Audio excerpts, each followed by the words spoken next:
감사합니다. 부족한 저 이 자리에 세워주신 목사님과 장로님 여러분들이 이렇게 세워주셔서 감히 섰습니다. 저는 어린 시절은 그래도 꽤 부유한 가정에서 참 잘 명랑하고 즐겁게 자랐는데 저 3살, 4살 때 우리가 6남매인데 제가 막내딸이에요. 근데 우리 셋째 언니가 저 어린 날을 얻고 그렇게 한 5일이나 되는 교회를 시골에서 다녔대요. 근데 그 언니가 지금은 목사님의 엄마가 돼서 지금 잘 건강하게 살고 계십니다. 지금 90이 넘으셨는데 잘 건강하게 살고 계세요. 근데 그런 어린 시절을 잘 지내다가 이제 서울로 공부하러 온다고 초등학교 2학년 때 이제 이렇게 올라와 갖고 어린 시절 다녔던 그 믿음이 있어서 왕십리 교회라는 곳에서 이제 신앙생활을 했어요. 열심히 했어요. 어렸을 때. 그러다가 이제 중학교, 고등학교를 갔는데 이제 그 학교는 너무나 이제 그 기독교와는 멀리 유교하는 그런 학교였고 또 이제 머리가 크다 보면 대부분 어렸을 때 다니던 사람이 중고등학교 가면은 또 교회를 멀리 한다고 그러더라고요. 근데 저는 그런 대로 그래도 교회 생활을 하고 있었는데 그러다가 이제 졸업하고 사회생활을 하면서 정말 이제 교회하고는 멀어진 생활을 했죠. 그렇고 이제 24~5살 때 우리 이제 남편을 만나서 결혼을 하고 아이들 셋을 낳고 살고 있었고 저는 처녀 때부터 의상실을 했어요. 우리 큰언니가 의상실을 했기 때문에 거기서 언니한테 배우고 또 어려서부터 제가 솜씨가 있다고 항상 어른들한테 그런 소리도 듣고 고등학교 때도 가사 선생님이 저를 제일 이뻐했어요. 바느질도 잘하고 뭐 그래가지고 가사 시간이면은 애들이 쭉 나한테 엄마 그러면서 나한테로 모여드는 거예요. 그래가지고 이제 그 뭐 선생님이 시킨 걸 나한테 다 배우고 막 선생님만 설명만 하고 나가시는 거예요. 그럼 이제 내가 가르쳐주고 막 이런 식으로 그렇게 살았습니다. 그러고 이제 그렇게 그러다 보니까 아기를 뭐 아무튼 연년생으로 셋을 낳다 보니까 의상실을 운영할 수가 없어요. 하나씩 애들이 엄마들이 시어머니 친정엄마가 떼다가 키워준다고 해도 세 번째 우리 막내를 낳고부터는 도저히 가게를 운영할 수가 없어서 가게를 접고 이제 전용 주부로서 애들을 잘 키우고 있었는데 중곡동 그래서 살고 있었어요. 그래서 잘 살고 있었는데 어느 날 갑자기 어떤 남자들이 막 신발을 신고 우리 집을 들어오면서 막 갖다 빨간 딱지를 붙이기 시작을 하는 거예요. 하다못해 솥단지까지 붙이더라고요. 그래서 나는 너무 무섭고 그런 생활을 안 해보고 살다가 막 너무 무서워가지고 절절 매니까 이게 뭐냐 그랬더니 남편이 빚을 져가지고 차업이 들어왔다는 거예요. 그 밥솥도 뚜껑을 그거를 띄면은 안 된대. 빨간 딱지를 띄면 안 된다고 그래가지고 옆집에 할머니가 냄비를 하나 갖다 줘가지고 이렇게 밥을 해먹고 그런 생활을 거의 한 달 동안을 하는데 이상하게 집을 나간 남편이 그 전에 쌀과 뭐 연탄 같은 거를 많이 들여놔 주더라고요. 그래서 이상하다 그런 생각만 했어요. 근데 남편은 그 뒤로 이제 직장 생활 하던 것도 그만두고 뭐 사업한다고 그러더니 이런 일이 벌어지고 나니까 없어져 버려 행방불명이 돼버린 거예요. 그래서 너무 한심하고 기가 막혀가지고 맨날 이제 울고 애들하고 이렇게 하고 살고 있었습니다.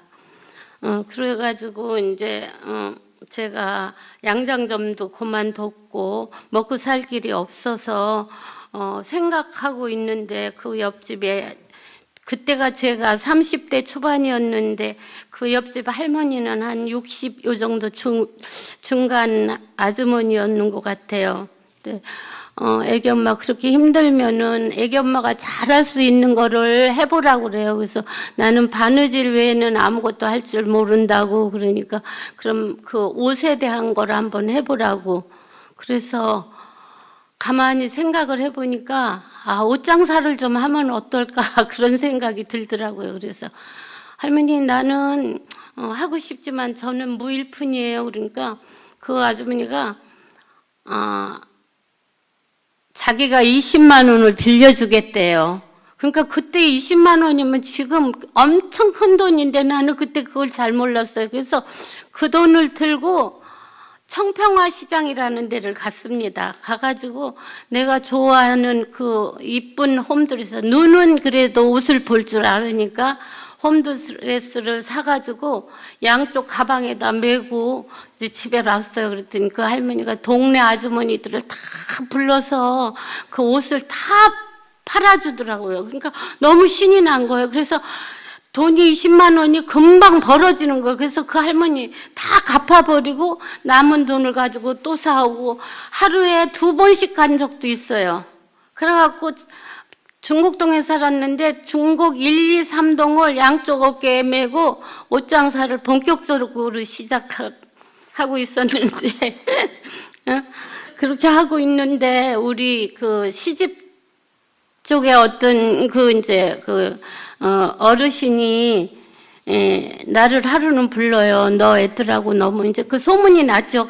우리 시집 쪽에 시어머니 다 이렇게 망해가지고 지금 이렇게 고생한다는 소문 듣고 그분이 불러서 숙모인데 갔더니 네 솜씨 가지고 그렇게 고생하는 거는 아깝다 그러면서 옷을 또 잘 팔아줘서 저는 먹고 살기에는 걱정이 없더라고요, 애들하고. 그래서 나는 지금 숙모님 저 걱정 없이 지금 잘 살고 있어요. 그러니까 제 솜씨가 아깝다는 거예요. 그러면서 하루는 또 불러요. 특별히 밤에 불렀더니 자기가 일본 여행을 가는데 이거는 사업 여행이지 그냥 놀러 가는 여행이 아니니까 너 나랑 같이 가자 그래요. 그래서 저 외국 여행 갈 만한 여유도 없고요. 애들도 어리고 힘들어요. 그러니까 내가 다 준비했으니까 너는 그냥 여권만 만들어 가지고 따라오면 된다 그래가지고 따라갔어요. 그랬더니 일본에 이제 백화점 몇 군데를 돌아다니면서 수혜점만 가서 보시는 거예요. 수혜점만. 딴 거는 안 보고.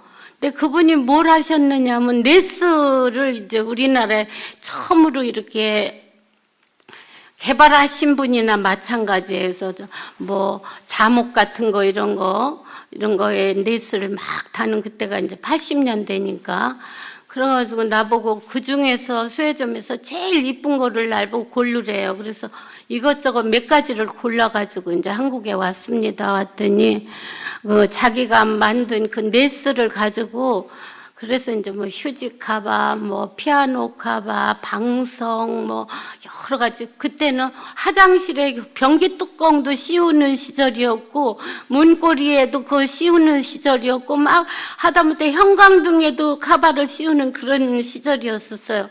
그래가지고 이제 샘플을 사갖고 온 거를, 그랬더니 이제 자기 그 지하 방에다가 공장을 차려줬어요. 미싱 하나, 오바르코 하나. 그래서 날 보고 그걸 그대로 만들으래요. 그러면서 그 동대문 시장에 자기 팔고 있는 그 상품을 다 갖다 주면서 네 맘대로 만들으래요. 그래서 이걸 다 만들어서 어떡합니까? 그랬더니 아무튼 만들으래요. 그래서 수십 개를 만들었어요. 몇 개. 그랬더니 하루는 또 뭐라 그러면 이걸 갖고 가서 팔으래요. 그래서 이걸 어디다 놓고 팔아요? 행길에다 팔아요. 그렇다고, 내가 이거를 옷마냥 들고 다니며 팔 수도 없고, 어떻게 해요? 그러니까, 강남에 가면은 쇼핑센터가 어디 무슨 쇼핑센터를 다 적어주시면서 거기 다 들고 다니며 팔으라는 거예요. 그래서, 이걸 어떻게 들고 다니며 팔아야 되나 걱정을, 순종했죠. 알겠다고. 먹고 살 길이. 그랬더니 그럼 저 애들을 어떻게 먹여 살려요? 그러니까 너 먹고 살 거는 내가 해결해 줄 테니까 이걸 팔아라. 그래갖고 이제 장사를 시작했는데 오전에는 당신이 쓰시던 자가용을 오후에는 저를 주는 거예요. 기사를 붙여서. 그래갖고 내가 만든 상품을 다 들고 다니며 팔고, 또 낮에는 새벽 일찍 가서 또 만들어서 저녁에는 팠는데, 그냥 돈 내고 사라 그러면 안 사요. 다 맡기는 거예요. 이거 팔으면 수금해 주시고 전화해 주세요. 이런 식으로.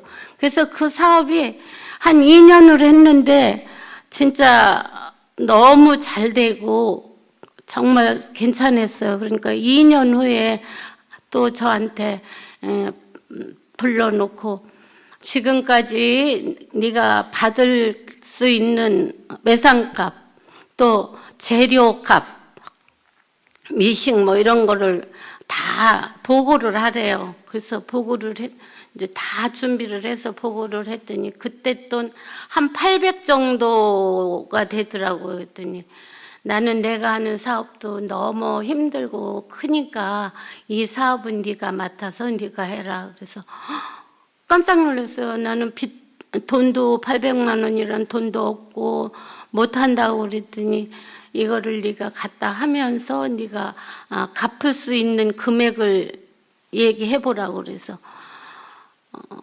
그동안에 제가 이제 매출 올린 것과 숙모님한테 이제 드렸던 돈 계산을 다 해보니까 그래도 내가 만약에 한다 그러면 내 월급하고 조금만 저거 하면은 갚을 수 있는 금액이 한 50 정도는 남을 것 같더라고. 그래서 숙모님 될 수 있으면 제가 한 달에 50만 원씩을 갚겠습니다. 그랬더니 그래 그럼 그렇게 하라고 그래가지고 이제 그 공장 자체를 그때 나는 이제 다 그 채권자들한테 뭐 다 뺏기고 이제 남의 지하 방 2개를 얻어가지고 살고 있었는데 방 하나를 이제 한쪽으로 다 옮기고 버릴 건 다 버리고 그렇게 하고 뭐 가지고 나온 것도 없죠. 다 뺏겼으니까. 그래서 이제 방 하나에다 미싱하고 이런 걸 들여놓고 시작을 했어요. 그래가지고 참 열심히 했습니다. 열심히 하고 뭐 지방까지도 소문이 나서 지방 뭐 이제 쇼핑센터 같은 데서도 이제 주문이 오면은 또 이제 그때는 택배라는 게 없고 고속버스에다가 물건을 실어주면 거기에서 이제 찾아가고 이러는 그게 화물이죠. 그런 식으로. 그래서 너무 잘 하고 있었습니다. 근데 이제 이 공장을 저한테 인수인계를 해주시면서 그 숙모님이 부탁한 게 있었어요. 네가 이 사업을 하면서 나하고 약속이 있는데 하나는 주의를 범하지 마라. 또 꼭 10의 1조를 꼭 하나님한테 드려라. 그런 부탁을 하셨어요. 그래서 알겠다고, 그거는 꼭 지키겠다고. 그러고 이제 정말 열심히 신앙생활을 했습니다. 그러고 있는데 이제 중곡동에 살다가 성내동이라는 데로 84년도에 이사를 왔어요. 그러니까 이제 또 거기 다니던 교회를 또 못 다니게 되니까 또 공백이 생기더라고요. 신앙 공백이 생겨서 어디로 갈까 하고 있을 때 우리 아들이 이제 중학교 1학년이 되고 우리 연년생이니까 1학년, 2학년, 3학년 이렇게 됐어요, 애들이. 근데 제가 그때만 해도 이제 애들은 전학을 안 시켰어요. 우리 애들이 이제 대원을 다녔기 때문에 좋은 학교에서 공부를 해야지 하는 마음, 욕심 때문에 전학을 안 시키고.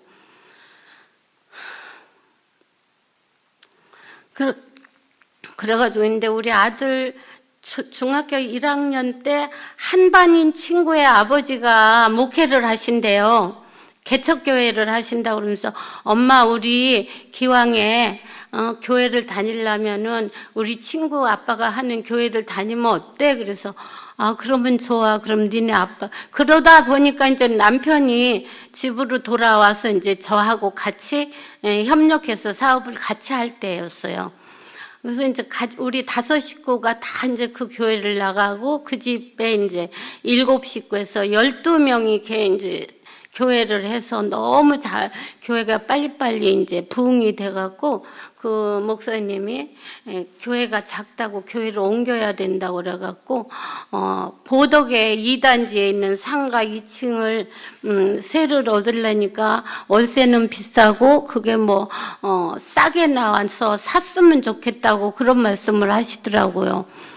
근데 도저히 그걸 살 수가 없는 형편인데 사자고 그래서 이상하다 그러고 있는데 제 마음에 내가 우리 집을 먼저 사는 게 아니라 교회를 먼저 사는 게 좋을 것 같다는 생각이 들어서 무조건 목사님한테 그럼 제가 좀 보탤게요 그랬어요. 그랬더니 깜짝 놀라시는 거예요. 그땐 집사니까 집사님이 무슨 돈으로 이거를 보태려고 하느냐. 그러니까 목사님 가진 돈이 얼마나 있으세요? 그러니까 다 집까지 다 털어도 2천만 원이 안 된대요.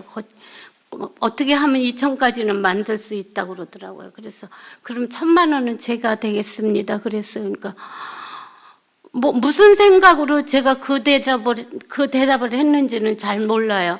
그래서 남편한테 여보 우리 집을 먼저 사는 게 아니라 우리 교회 사는데 우리 용자 받아서 1,000만 원만 교회 하는데 하나님한테 드리면 어때요? 하나님은 하나를 주면 열을 주신다고 그랬는데 그러니까 이상하게 또 그 승낙을 해요. 아무 조건 없이 그러자고. 그래가지고 1,000만 원 융자를 받아가지고 교회를 이전을 했어요. 그러고 1년 있다가 제가 정말 우리 집을 샀어요. 대명열집 38평 정말 열집을 샀어요. 이사해놓고 내가 꼬집어 봤어요. 이게 꿈인가 생신가? 그렇게 돈 없던 내가 이렇게 했구나 싶어갖고 뜨니 아프더라고요. 그래서 이건 꿈은 아니구나. 그러고 열심히 교회를 다녔습니다.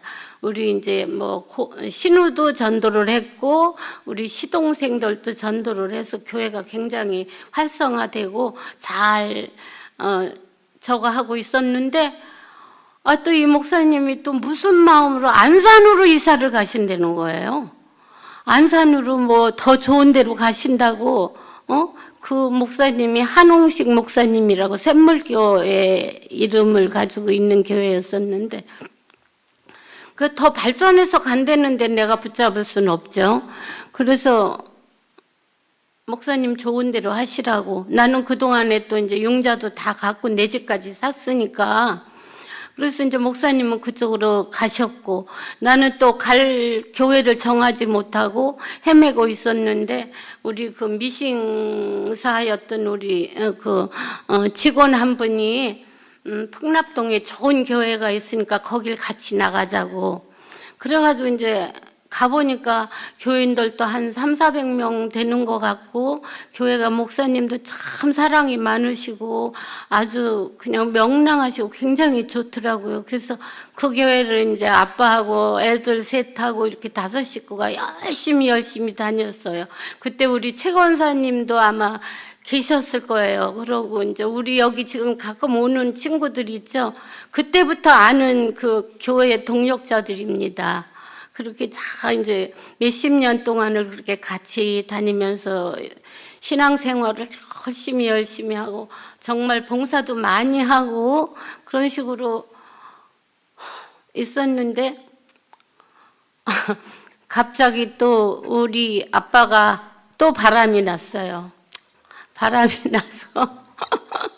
바람이 나서 정말 집을 나가게 된 거예요. 부르지를 않고. 그래서 기도를 열심히 했어요.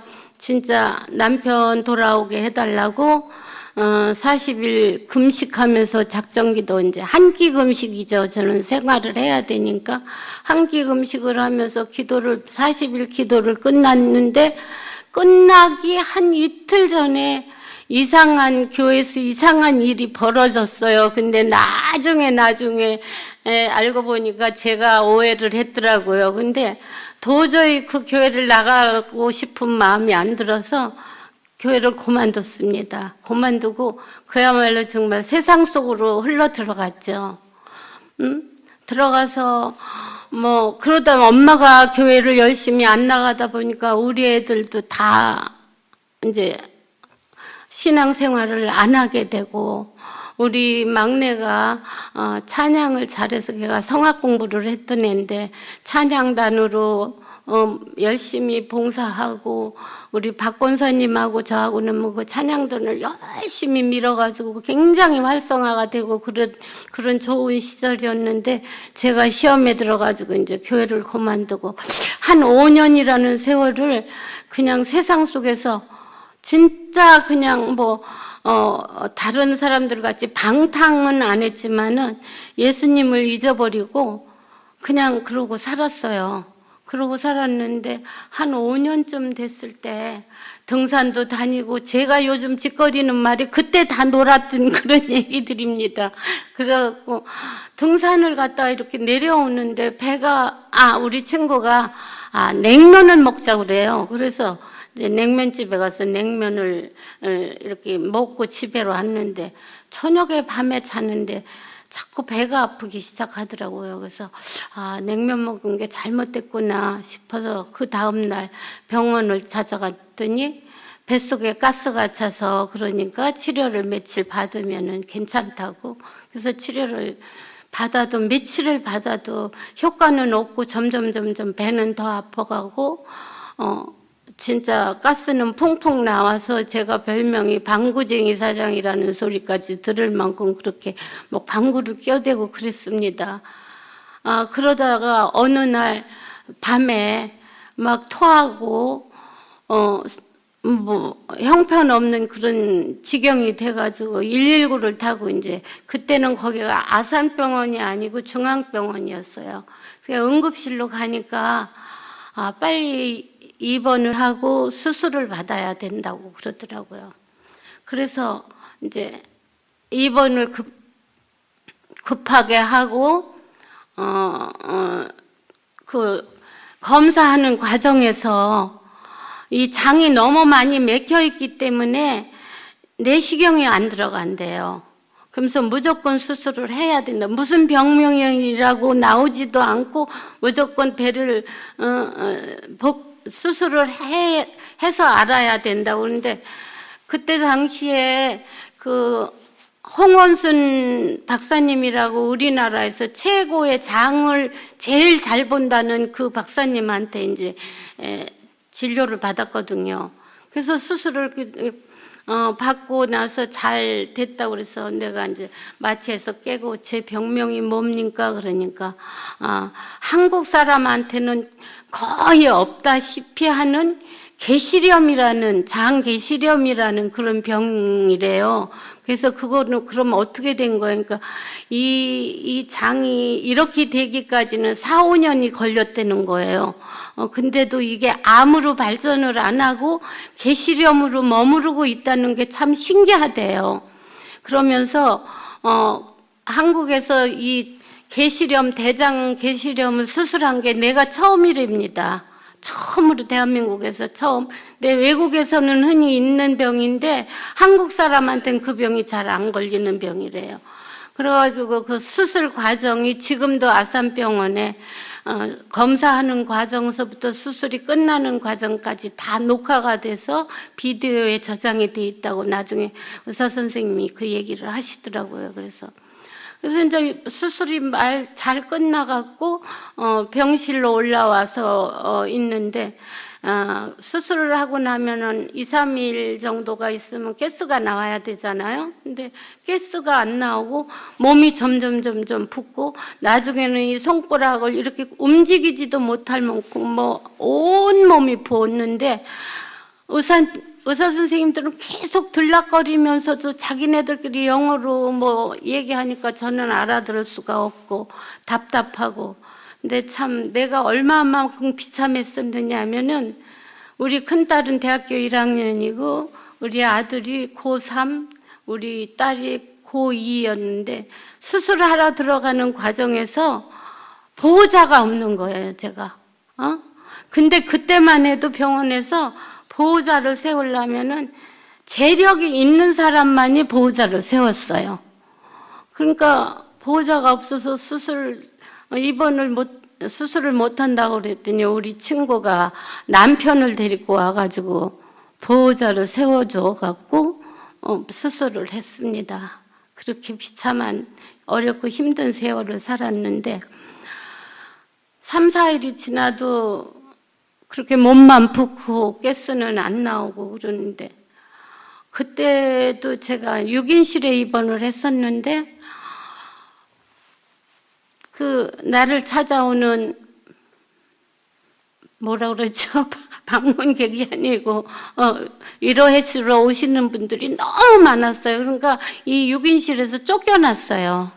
너무 시끄럽고 사람들이 많이 오니까 작은 병실로 옮기라고 그래가지고 그때는 이제 사업은 잘 됐으니까 그래도 경제적으로는 어렵지는 않았기 때문에 2인실을 비어서 이제 2인실로 옮기고 그러니까 이렇게 2인실로 옮겨가고 뭐 이제 침대에서 내려오고 뭐 이렇게 하면서 그 2인실로 옮기고 났는데 가스가 나올 것 같아요. 그래서 힘을 팍 줬어요. 그랬더니 힘을 탁 주니까 뭐가 팍 쏟아지면서 냄새가 썩는 냄새가 나는데 그 병실 가득 찰 정도로 그래가지고 막 난리가 났죠. 그랬더니 그게 왜 그렇게 됐느냐면은 그 대장과 소장 그 사이에 장을 잘라냈는데 그 꼬매는 과정에서 소장은 작고 대장이 크니까 꼬매는 과정에서 그게 덜 봉합이 돼가지고 거기로 피가 샌 거가 차츰 이 뱃속에서 고여가지고 모든 기능들이 다 약해지고 그래서 지금 저는 폐하고 위만 괜찮고는 다 장이 안 좋은 상태입니다. 신장도 안 좋고 여러 가지가 다 안 좋아요. 그때 다 망가진 그 상태였는 것 같아요.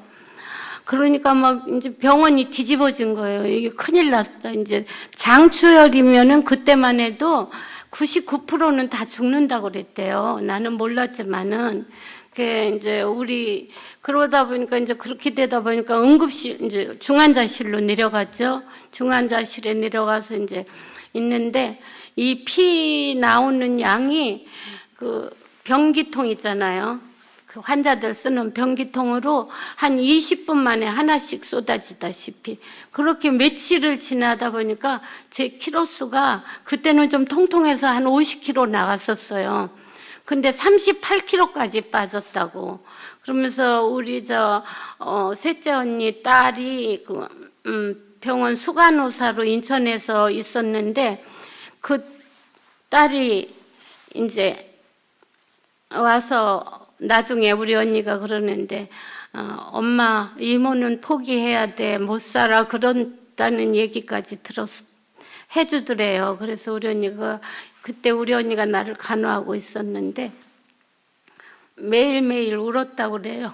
우리 언니가 그런 병원 생활을 하고 있는데 한 20일 거의 가까이 그 중환자실에 있었는데 피를 그렇게 그러니까 나중에는 이 정맥인가 동맥으로 넣는 피 가지고는 감당이 안 되니까 제 이 목을 뚫고 이 심장을 뚫어가지고 피를 거기로 직접 이렇게 넣었다고 그러더라고요. 그러고 우리 막내가 엄마 링거줄을 꽂은 걸 자기가 세보니까 15개를 꼽았더래요.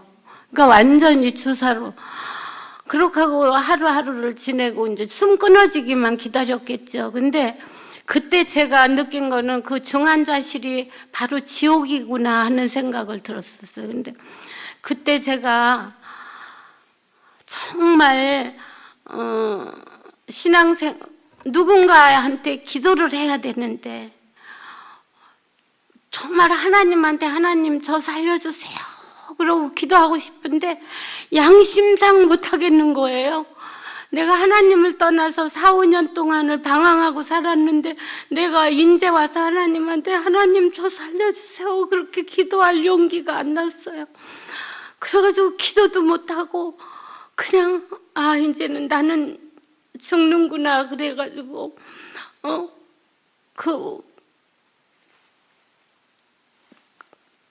그렇게 그러면서 제 소망은 그랬어요. 제가 하나님 소리도 감히 못했습니다. 제가 내 발로 신을 신고 다시 땅을 밟을 수 있다면은 그때는 정말 봉사하고 남한테 잘하면서 살겠습니다. 그런 마음을 그냥 누군가에게 할 기도의 대상이 없기 때문에 차라리 절에나 나갔으면 부처님한테라도 빌어볼 걸. 또 그런 생각도 해가면서 그러고 있는 가운데 우리 큰딸 친구의 엄마가 그 소식을 듣고 지금도 잠실에 가면은 성복교회라고 있어요. 그 이름은 제가 안 잊어버려요. 거기에 전도사님인데 여자분인데 굉장히 신우의 은사가 있다고 그러면서 같이 그분을 모시고 왔어요.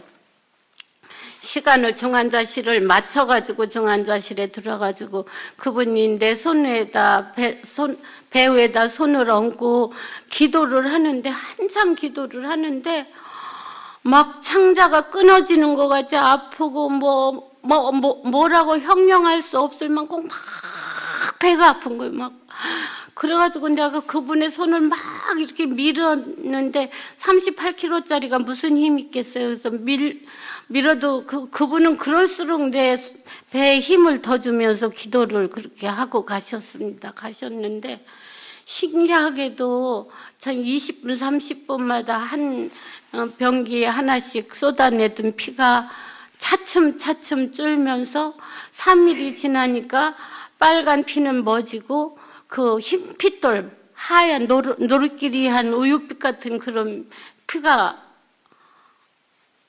나오더라고요. 그랬더니 그 하루가 지나니까 또 피가 멎기 시작했어요. 그러니까 막 중환자실에 그 의사들이 와가지고 막 내 앞에서 박수를 치면서 이제 살았다고, 이제 사신다고. 근데 저를 집도하는 의사 선생님이 그때 당시에 또 미국으로 학회를 가셔가지고 오지도 않았대요. 근데 이 피가 하루 이틀 멎지 않으면은 재수술을 해야 되는데 키로수가 너무 빠져서 수술도 못하고 자연 치유는 될 리가 없고 그래서 막 병원이 참 들썩들썩 할 정도로 자기네 실수라는 걸 자신들이 알으니까 우리는 몰랐죠.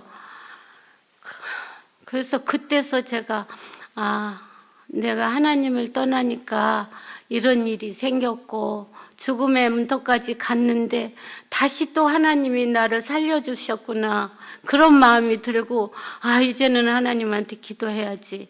그때 용기를 얻어가지고 다시 이제 하나님 건강 빨리 회복해서 저 퇴원해가지고 사업도 잘하고 교회도 열심히 다니겠습니다. 그런 마음을 가지고 5월 달에 들어갔다가 7월 말쯤 아마 2달 동안을 병원 생활하다가 퇴원을 했습니다.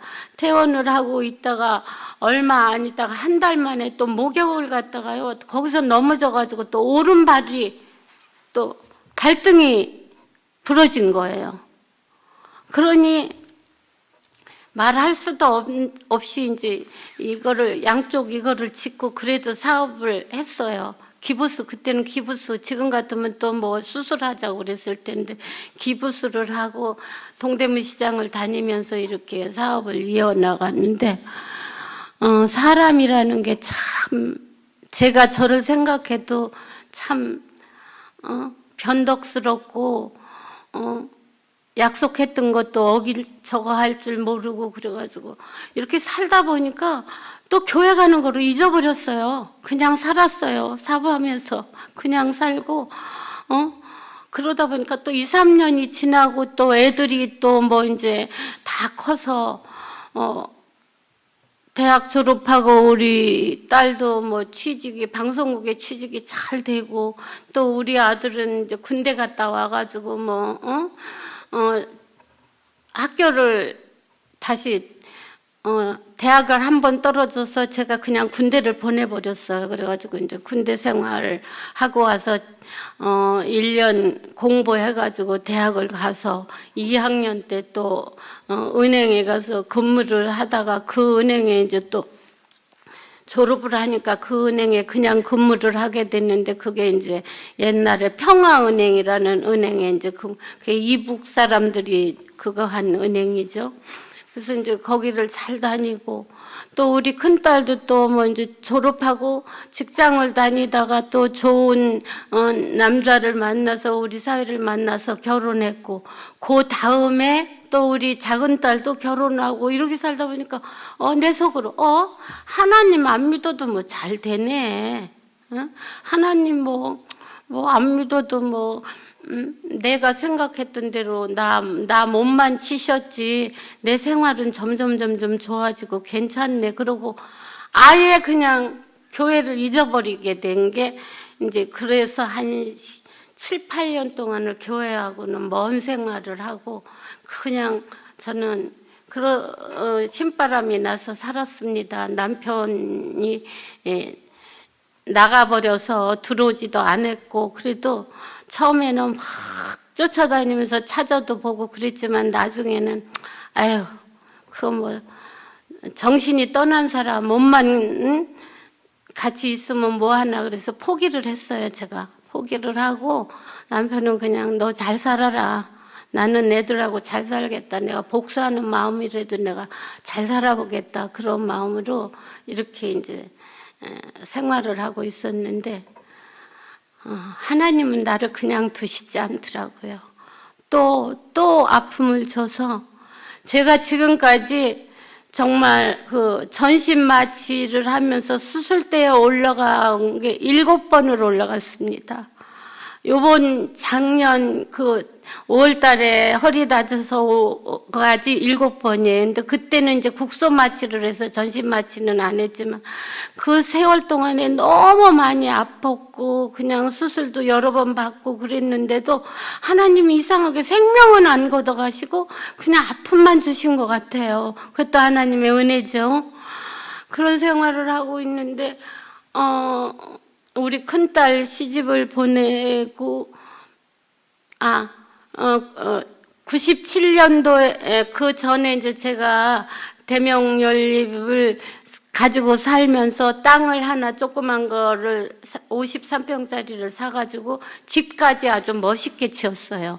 물론 이제 은행 담보도 있었겠지만 지어가지고 다 아주 너무 잘 풀린 거예요. 뭐 세상 그냥 진짜 너무 잘 풀렸어요. 애들 셋 공부시켜가며 결혼시켜가며 사업도 잘 되면서 이렇게 하니까 뭐 부러운 게 없고 뭐 하나님의 존재 가치도 잊어버렸을 것 같아요. 제 생각에는. 그러고 살고 있었는데 IMF가 터졌잖아요. IMF가 터져가지고 이제 사업을 거의 이제 다 접을 정도. 다 이제 중국이나 베트남 같은 데로, 장로님 잘 아시겠지만 다 뺏겨버리고 또 무슨 방송이죠? 그 물건 파는 그 방송이 생겨서 계속 이제 거기에서 홈쇼핑이 생겨서 뭐 이제 대량 생산을 외국에서 해다가 막 싸게 팔고, 그러니까 우리 같이 수작업을 해서 정말 만드는 물건들은 비싸니까 사지도 않고, 그때부터 쇼핑센터도 다 없어지기 시작할 그런 무렵이었는 것 같아요. 그렇게 하다가 이제 우리 집을 짓고 IMF를 만나서 은행빚은 산더미처럼 있고 또 뭐 장사는 안 되고 그때 다 망하는 줄 알았습니다. 그래갖고 세도 막 전세가 막 떨어져가지고 막 전세에 그 돈도 다 내줘야 되는데 안 되고, 그래갖고 그 지은 집을 싼 가격에 내놔도 안 팔려요. 그 지인 가격보다 싸게 내놔도 안 팔려요. 그러니까 막 그 새 사는 사람들이 공장으로 몰려와가지고 날 보고 사기꾼이라고 막 전세 빼달라고 그러고, 뭐 어떤 사람은 석유통 들고 오는 사람도 있었어요. 전세를 빼달라고. 그런 불안하고 힘든 세상 속에서 이렇게 살고 있었는데, 정말 저는 친구들의 힘, 나는 그래서 친구라는 말이 너무 좋아요. 나보다 덜 먹었든 많이 먹었든 친구라는 말이 저한테는 너무 정겹고 나를 살린 그런 단어같이 느껴서 아무나 보고 친구라고도 하고 그러는데, 친구들이 내 어려운 사정을 보고 막 돈도 빌려주고 개도 조직해서 1, 2, 3번을 막 태워주고 그래가지고 전세금을 빼주기 시작했는데 5집이 전세가 들어있었는데 그 차액이 한 1억 정도가 되더라고요. 그래서 그 돈을 다 빼주고 이제 전세를 싸게 내놓으니까 다 잘 나가요.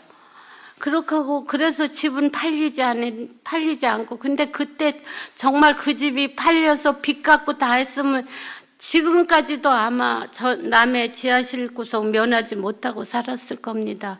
근데 그 집을 지켜주신 것도 하나님인 것 같아요. 하나님이 안 팔리게 해주시고 또 지켜주셔서 뒤늦게 내가 그 깨달음을 가졌는데, 지금 말이 막 앞뒤가 안 맞죠? 듣는데 그렇죠? 죄송해요. 이리 갔다 저리 갔다 합니다. 그렇게 하고 이제 우리 큰딸이 그 다음에 이제 결혼을 했는데,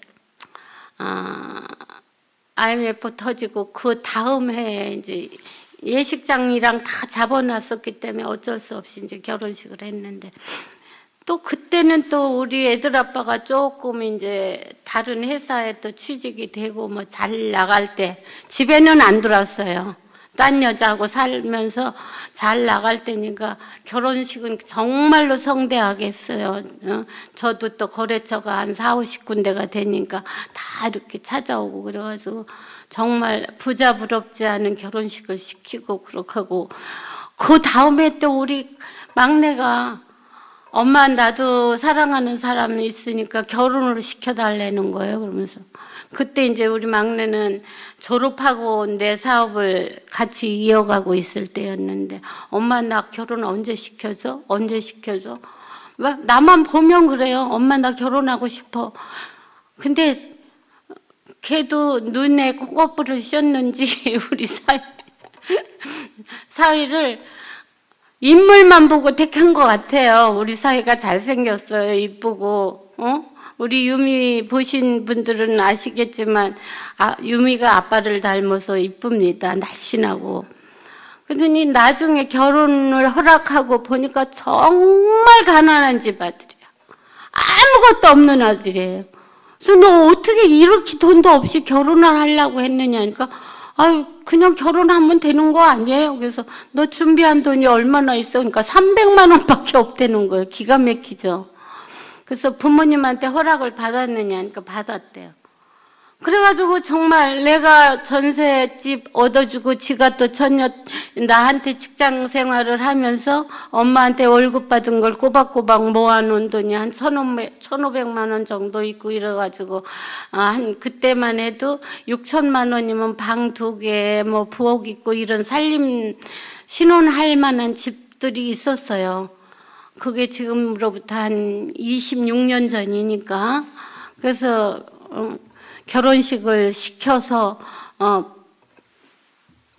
잘 살고 있었습니다. 그리고 우리 막내는 이제 저하고 사업을 같이 하면서 잘 이어나가고, 나도 이제 또 다시 이제 전세금이 올라가기 시작하니까 빌렸던 돈 다 깨끗이 갚고 뭐 걔도 다 갚고 은행빚도 다 올린 전세금을 가지고 다 이제 갚다 보니까 사실은 집값의 절반이 넘게 전세였어요. 그러고 이제 한 20년을 넘게 살았습니다. 나중에는 또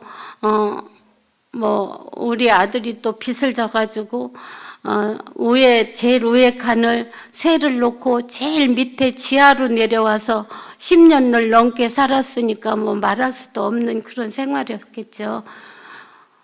근데 이제 내가 무슨 얘기를 하다가 이 얘기를 이제 막내딸이 우리 이제 경민이 아들을 낳고 지원 이제 유미를 낳고 딸 둘을 낳고 살았는데 얘네들이 결혼하고 한 7년, 6년, 7년 되는데 계속 이사를 다니더라고요. 그래서 왜 니네 이사를 다니니? 그러니까 그냥 이러면서 대답을 안 하고 막 2년, 3년 동안에 막 3번을 이사를 다녀요. 그래서 왜 그러냐고, 이사 자주 다니면 못 산다고. 근데 저는 성격이 막 무슨 이런 문제가 있으면 막 파고들고 막 이렇게 하려고 하는 성격이 아니라 그냥 대충 넘어갑니다. 그냥 편한 대로 그냥.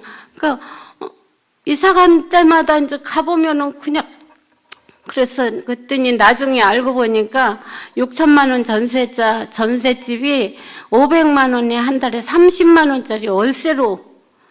그래서 왜 이렇게 됐느냐고 소리를 질렀더니 우리 사회가 화토를 한 거예요. 노름을 한 거예요. 그래가지고 그 전세금을 다 날려먹고, 근데 지가 좋다고 막 결혼시켜달라고 해가지고 한 결혼이니까 남편의 그거를 나한테 말은 못하고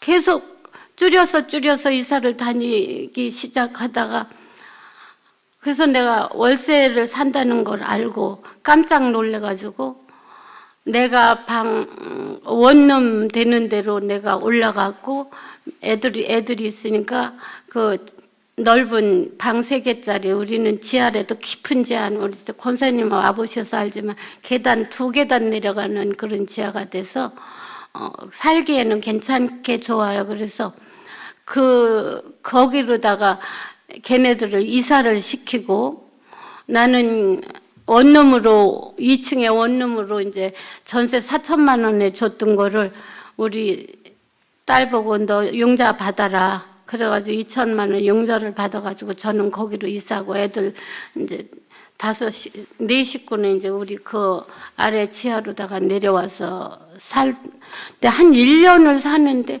계속 싸우는 거예요. 저녁에 막 우리 경민이가 할머니 문을 막 뜨냐, 할머니 엄마하고 아빠하고 또 싸워, 엄마 지금 울어 막 그러면 쫓아내려가면 싸우고. 저 정말 여기 쓰는 거를 간증을 할 때 우리 딸의 그 생활을 이렇게 얘기하는 게 참 가슴 아파요. 이걸 안 했으면은 숨길 수도 있었는데 이렇게 내가 하나님 앞에 거짓 없는 간증을 해야 되겠다는 마음을 먹고 지금 얘기를 하는데, 그래서 왜 그렇게 싸우느냐고, 없으면 없는 대로, 있으면 있는 대로 살자고 그랬더니, 나도 이제 사업체가 다 이제 없어지고 동네에다 조그만 가게 하나 얻어가지고 이제 내 손으로 이렇게 일을 하고 건건히 살아가는 과정에서 우리 애도 이제 그렇게 됐어요. 엄마, 나 이제 저 인간하고는 정말 못 살아. 자기 그 노름하는 버릇 없애주려고 빚 갚아주고 나면 또 그러고 그러는데 더 이상은 그러면서 나 엄마 이혼한 지가 2년 됐어 그러는 거예요. 나도 모르게 이혼이야. 그래서 깜짝 놀랐어요. 무슨 이혼이야 그랬더니 엄마도 이렇게 이혼을 하고 혼자 샀는데 딸까지도 또 그렇게 하면 되겠느냐고. 저는 아빠하고 바람나서 나간 지 7년 만에 그쪽에서 아기가 있어가지고 그냥 하루 만에 이혼을 해줬거든요. 미련 없이 해줬는데 엄마도 이혼했는데 너도 이혼을 하면 이게 무슨 망신이냐고 그랬더니 엄마 이미 이혼을 안 해주려고 그러는데 막 한 번은 막 패드래요. 그래가지고 진단을 떼가지고 너 나하고 이혼 안 해주면 난 너 고발해 이래가지고 이혼을 했다는 거예요. 우리 사이가 착해요. 굉장히 착한 사람이에요. 그래서 이혼을 했다고 그러면서 집에 이혼을 했으면 집에 들어오지 말아야 되는데 저렇게 집에 오고 나 저 사람 꼴도 보기 싫고 그러니까 집을 나가야 되는데 저렇게 나가지도 않고 그러니까 엄마 내가 가야 되겠어. 내가 떠나야 되겠어. 그러는 거예요. 그래서 이혼할 때 애들은 어떻게 하기로 하고 이혼했니 했더니 경민이는 아빠가 책임지기로 하고 유미는 자기가 딸이니까 지가 책임지기로 하고 그렇게 다 서약서를 법적으로 그렇게 하고 이혼을 했다는 거예요. 그래서 그럼 니네 시어머니 한 번밖에 안 계시. 시부모님 아시니? 그러니까 모른대요. 그러면은 시부모님을 부르자. 그래가지고 이제 그 큰 신우하고 시어머님이 이제 한데 모였어요. 한데 모여가지고 이제 사실 얘기를 하니까 그 어머니도 너무 놀래고 우리 우리 딸을 굉장히 이뻐했던 시어머님인데 그래서 그럼 이 애들 문제를 어떻게 하면 좋습니까? 그러니까는 애들을 이제 우리 유미하고 우리 경민이를 방으로 들여보내고 이제 어른들 나하고 그래봐야 3명이죠. 큰 신우하고 시어머니하고 나하고 셋이서 이렇게 그럼 애들 문제를 어떻게 했으면 좋겠습니까? 얘네들 얘기로는 경민이는 아빠가 책임지고 유미는 엄마가 책임지기로 했으니까 그럼 경민이는 할머니가 키워야 되는 게 아닐까요? 그랬더니 이 할머니 하는 얘기가 저는 못 키웁니다. 고아원에 보내세요. 그러시는 거예요. 그래서 너무 기가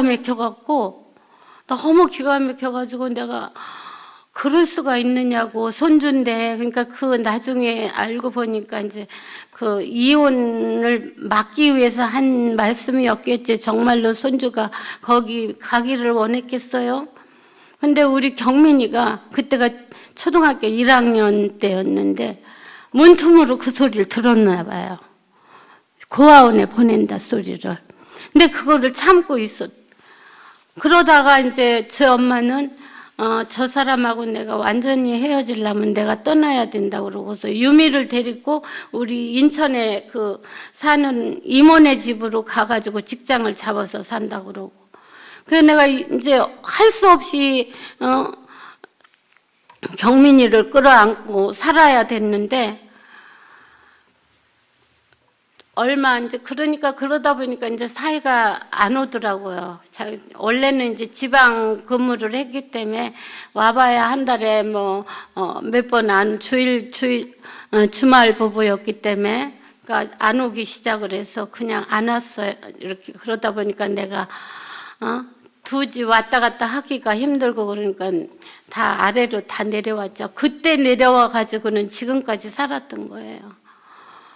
근데 그럼 밤만 되면 우리 경민이가 엄마 생각하느라고 내 가슴에 머리를 묻고 엄마 보고 싶다고 울고 같이 밤새 울고 그런 세월을 한 2년을 했을까요? 그러는데 이제 남편이 그렇게 안 온다는 소리 이런 소리를 들어가면서 이제 우리 딸이 이제 다시 유미를 데리고 집으로 오게 됐죠. 우리 집으로 합쳐서 오게 됐죠.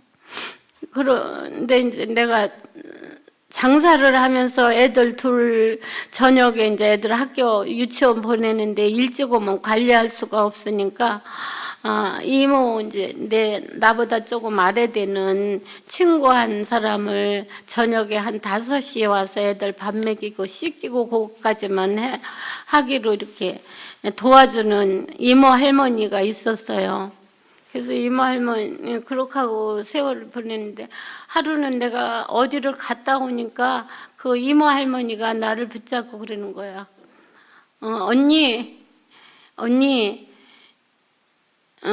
경민이가 이상한 소리를 해서 내가 많이 울었어. 그래서 무슨 소리를 했는데 그랬더니 우리 경민이가 어딜 뛰어나갔다 오더니 하루는 그러더래요. 할머니 나는 갈 곳이 없어요 그러더래요. 얘가 그래서 경민아 너 그게 무슨 소리야? 할머니하고 같이 사는데 네가 갈 곳이 왜 없어? 그러니까 나 알아요. 우리 친할머니는 나를 고아원에 갖다 주라고 그랬고 애할머니가 나를 끝까지 키워준다는 보장이 없잖아요. 그러면서 울더래요. 그래가지고 너무 너무 슬프고 내가 불쌍해가지고 막 조금 있으니까 울고 있으니까 우리 경민이가 들어왔어요. 그래서 막 이제 붙잡고 울다가 내가 왜 이렇게 살아야 되지? 내가 왜 이러지? 그러고 걔를 붙잡고 막 그날이 수요일이었는데 막 1시간은 울다가 갑자기 하나님 생각이 나면서 아, 내가 하나님을 떠났더니 하나님이 나한테 이런 벌까지 주시는구나. 그래서 우리 경민이가 나를 하나님을 다시 만나게 해준 귀한 손주입니다. 그래서 그 다음 주일부터 그 먼저 나갔던 그 성원교회로 나가서 너무너무 열심히 신앙생활을 하다가 또 어떤 일을 계기로 해가지고 그때는 뭐 내가 오해를 하고 나온 게 아니라 어떤 목사님이 또 개척을 하는데 따라 나와서 그 목사님 사모님한테 딱 허락을 받고 나와서 이제 개척을 또 했는데 그렇게 하고 있다가 우리 애들이 다 교회를 다 안 다녔어요. 그래서 저는 소원이 우리 애들이 다 함께 나와서 예배드리는 그 어린 시절처럼 드리는 게 내 마지막 소원이고 또 아들을 빨리 신앙생활을 해서 장로를 만드는 게 제 꿈이었거든요. 그래가지고 그 기도를 하기 시작을 하는데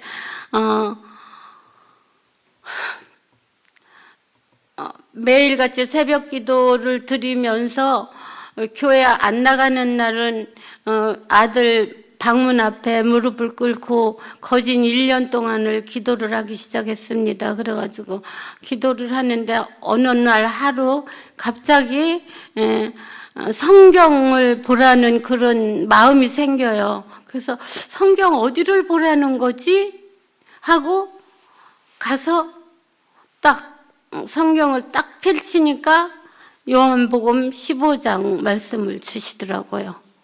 그래갖고 읽어보니까 내 아버지는 농부요 나는 포도나무니 나한테 붙어있지 않는 가지는 다 꺾어서 아궁이에 넣음을 받을 것이요 나한테 매여있는 가지는 많은 열매를 맺을 거라는 그런 말씀이더라고요. 그래서 그 15장 1절부터 4절까지의 말씀을 그 자리에서 다 썼어요.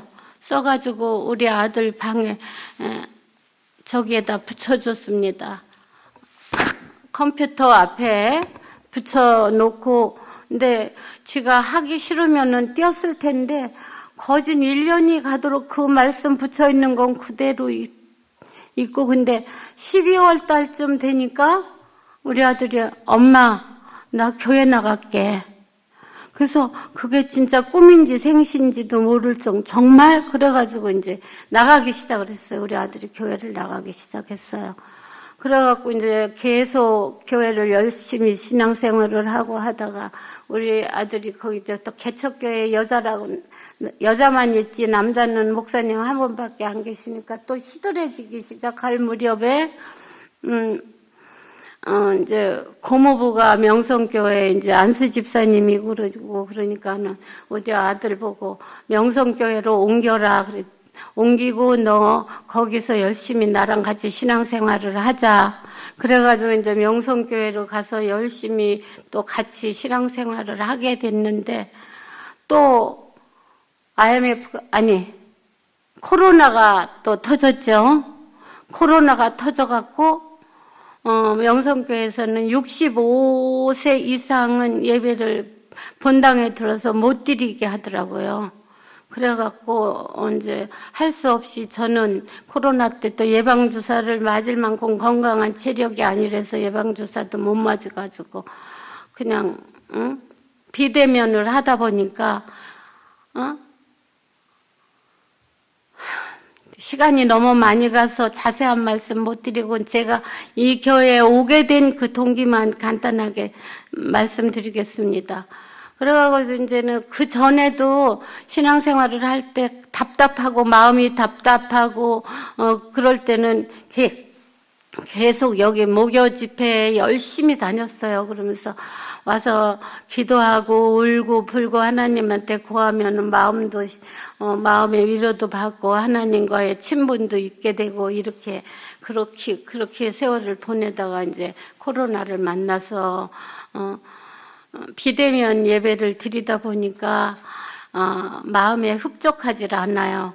그때 이제 여기 기도원에 왔을 때 김찬옥 목사님한테 그랬어요. 제가 하루는 목사님 주일날 여기 예배를 드립니까? 그러니까 그런데요. 그래서 그러면은 저도 와서 드려도 될까요? 그러니까 그러면 되죠. 권사님 환영합니다. 그러시더라고요.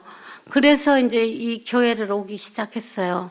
그렇게 오다 보니까 정말 저의 이제 그 믿음도 어떻게 사는 것이 참 믿음인가를 알게 되고 여기를 오면은 친정집에 간 것처럼 마음의 안정을 찾고 기쁘고 즐겁고 정말 설레이는 마음으로 항상 예배를 드릴 때마다 설레이는 마음으로 옵니다.